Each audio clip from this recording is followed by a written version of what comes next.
विविध लोकांनी समस्या मांडल्या, त्याच्याबद्दल थोडक्यात बऱ्याच समस्या घेऊन लोक आले होते.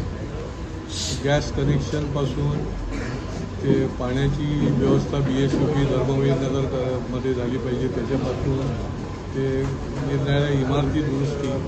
पण सर्वात महत्त्वाचं म्हणजे फसवणुकीच्या केसेस जास्ती आल्या आणि त्याच्यामध्ये एक ज्यांनी पैसे बाय चेक दिलेले होते तर त्याला 5 वर्ष झाली रखडलं होतं.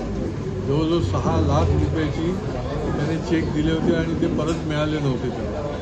आपण संबंधित ज्यांना दिला होता चेक त्यांच्याशी संपर्क केला आणि 2 तासामध्ये त्यांनी 6 लाखाचा चेक जो आहे तो आमच्या समोरच त्याला दिला.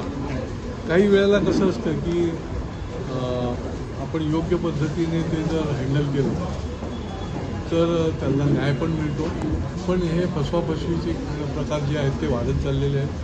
लोकमान्य नगर आणि त्या सगळ्या भागामध्ये अनधिकृतपणे जे लॉजिंगचा व्यवसाय चालतो आणि रिकाम्या खोल्या ज्या आहेत तिथे लॉजिंग चालतं तर त्याचंही त्या ठिकाणी आज त्यांनी निवेदन आणलं होतं.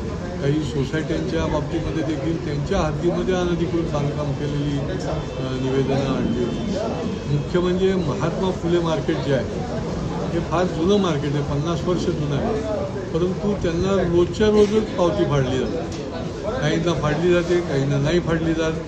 त्याच्यामध्ये काही अधिकृत पावती देतात, काही नाही देत, अशा प्रकारच्या तक्रारी होत्या आणि मला वाटते परस्परच त्यांच्याकडनं पैसे वसूल करायचं आहे. कारण ही जी काही 450-500 लोक आहेत ही पहिल्यापासून आहेत. आता 2री-3री पिढी त्यांची चालू आहे आणि त्याच्यामुळे त्यांना 6 महिने किंवा वर्षभराचे एकदम त्यांनी भाडेपट्टी त्यांच्याकडनं घ्यावी अशा प्रकारचं पण आहे. त्याच्यासंबंधी देखील आपण मिटिंग घेणार आहोत.